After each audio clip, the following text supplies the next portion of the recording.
Hello, this is Chef John from foodwishes.com with Yakamein. That's right, I'm going to show you my take on this famous New Orleans style noodle soup. And when I say famous, I pretty much mean only in New Orleans, since unless you're from there, you may have never heard of this. And believe me, this is one soup you do not want to not have heard about. And to get started, the first thing we'll do is cut up some beef shoulder, more commonly known as chuck at the grocery store. And as usual, if the meat already has natural separation, we generally want to start our cuts there. And while you can cut this into any size and shape pieces you want, I like to go for a cube about an inch in size. All right, maybe a touch bigger. But no matter which size you pick, try to be consistent so that your pieces of meat all get tender at about the same time. And as I said, this is just my take. Generally, from what I've seen, the meat in New Orleans is cut more into strips, almost like we do for a stir fry. But personally, I prefer to prep these into some very spoon-friendly size pieces. And then once that's been accomplished, we will transfer that into a bowl, and we will very aggressively season that with some kosher salt, some freshly ground black pepper, plus a nice spoon of cayenne, as well as some paprika, which can be the regular one or smoked. And that's it. We'll go ahead and give this a very thorough mix, at which point I like to let it sit on the counter for about 20 minutes before we try to brown it. Or you can pop that in the fridge until you need it. Or if you're in a hurry, you can just use it right away.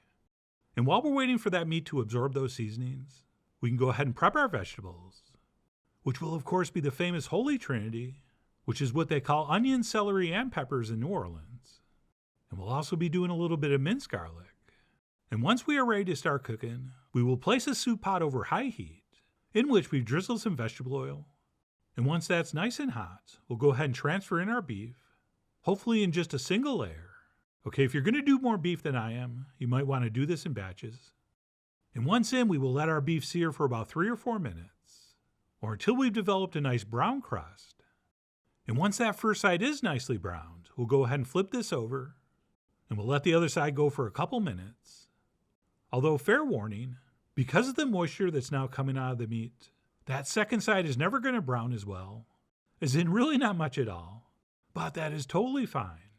After a couple minutes, we'll go ahead and pull that out, and we'll transfer it into a bowl and reserve it until needed, at which point we'll lower our heat down to like medium-high, and we will transfer in our veggies, and we will cook those stirring in that amazingly flavorful fat for a few minutes, or until the onions soften up and start to turn translucent.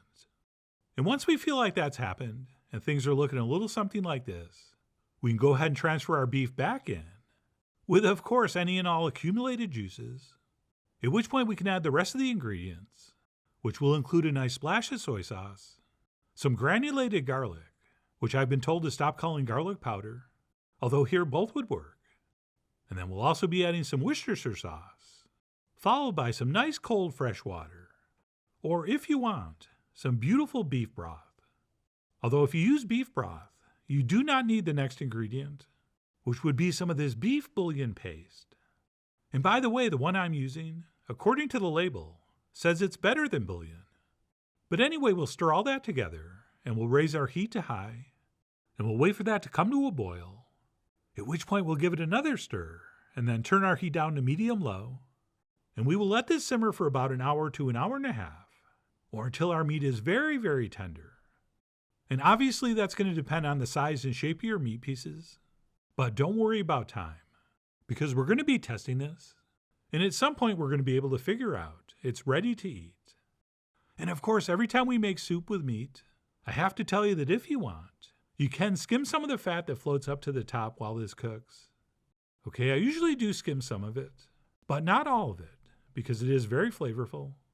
So that is something you're going to have to decide. I mean, you are after all the Ms. Linda Green of how much fat should be seen. And if you didn't know, Ms. Green is known as the Yakamein lady in New Orleans, and she's the one given credit for helping popularize this dish. But whether you skim or not, after about an hour or so, once our meat is tender, we are pretty much ready to serve. Assuming, of course, that you're going to taste this and adjust the seasoning if need be. So that's exactly what I did. And once my meat was very tender, as tested with a fork, and this was tasting exactly how I wanted, I went ahead and added some cooked spaghetti to a nice big bowl, which, by the way, we can cook fresh and put in the bowl hot, or we can cook it ahead and keep it at room temp, which is fine if you top it with boiling hot soup.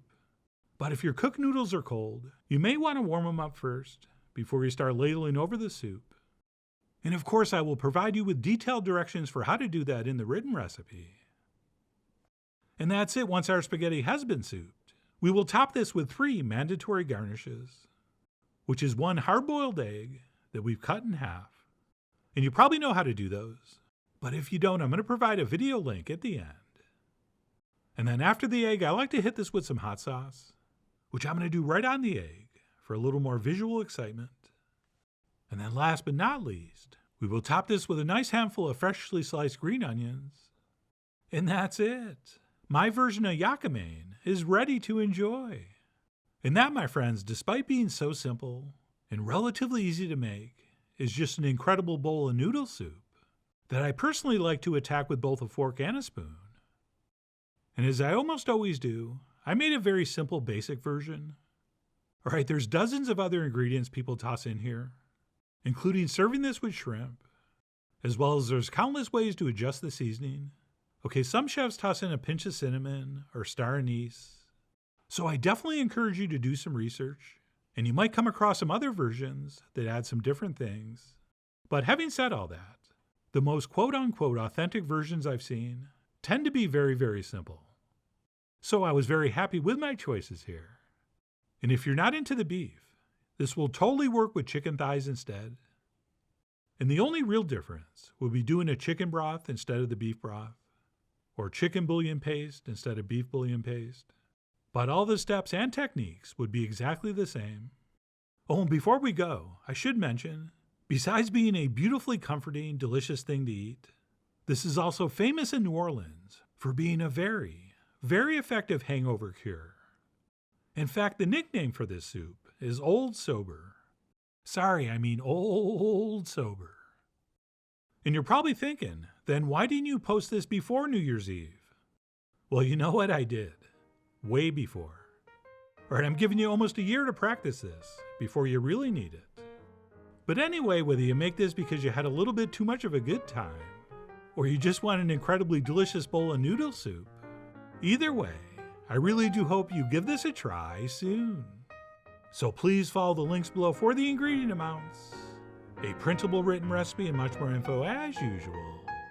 And as always, enjoy.